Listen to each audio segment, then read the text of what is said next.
show, still Good Morning Africa, live on Cnetv. So we've been able to take a look at the entire cryptocurrency market, lines, looking at the ACC Nigeria cryptocurrency regulation with Dr. Babatunde Obrema, CEO of FINTECH Association of Nigeria. So let's look at what happened last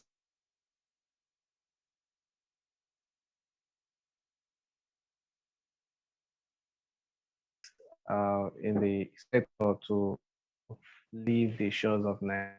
I think that this new SEC rates, as people are complaining about the fees, will also push many projects out of the shores of Nigeria. Well, I mean, those who might not be able to afford and they see other opportunities, I mean, we would expect to see some of that. You know, if they think that it's cheaper to operate from other clients, we're likely to see that. So, I mean, and that would be expected to happen if feel that I can't operate here, but I can operate somewhere else. I mean, and the beauty of technology is that you can be elsewhere to deploy your solution. So we might see some of that. Hello. Yes, I said so. I said we might see some of that. Okay. Thank you very much. So, looking at that, it will push many projects out. Won't it affect the economy of Nigeria?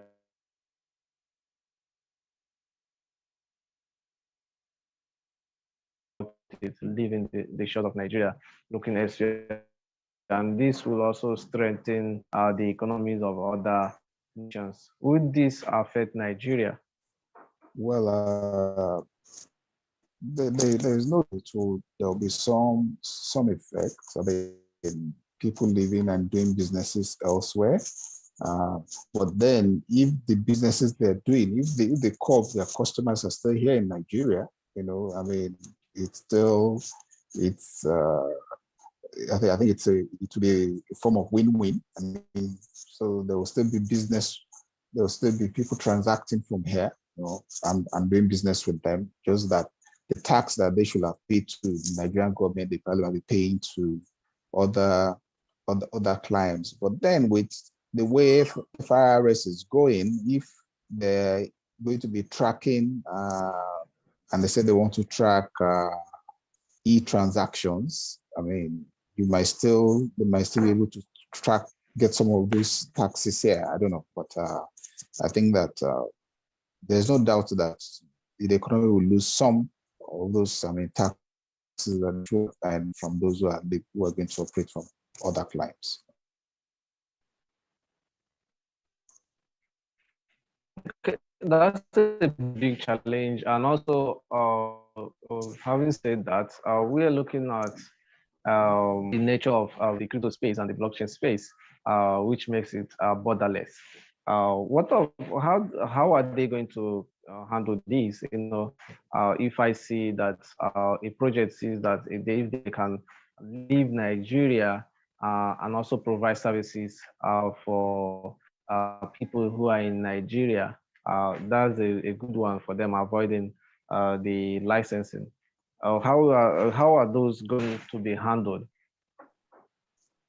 Well, I mean, so if you're outside Nigeria and you want to do business with people in Nigeria, so in which currency are they going to, I mean, do their transactions? Those will determine a whole lot of things. So are they going to do the transactions in Naira? Are they going to do it in USD? I mean, where are they getting the USD from?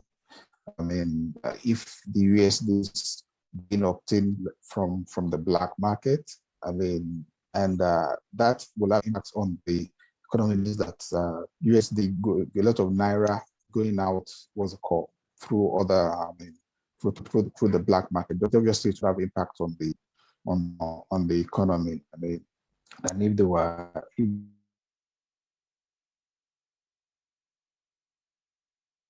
operating there and people are just paying them, but even if they pay in that, convert those money. So there are various issues that affect the economy that really needs a lot of attention to be able to.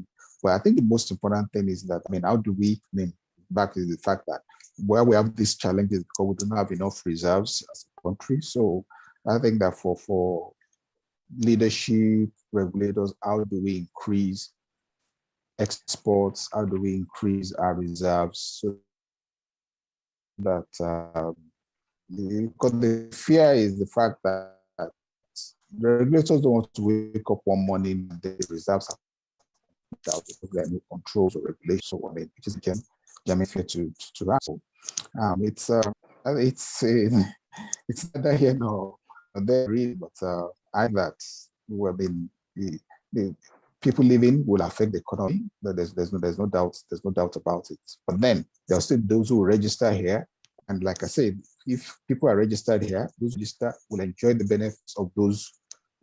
Because it's easier for me to go and do an exchange and let the exchange sort out the other issues rather than me trying to look for where I'm going to get my what's it called FX to transfer to somebody operating around that line.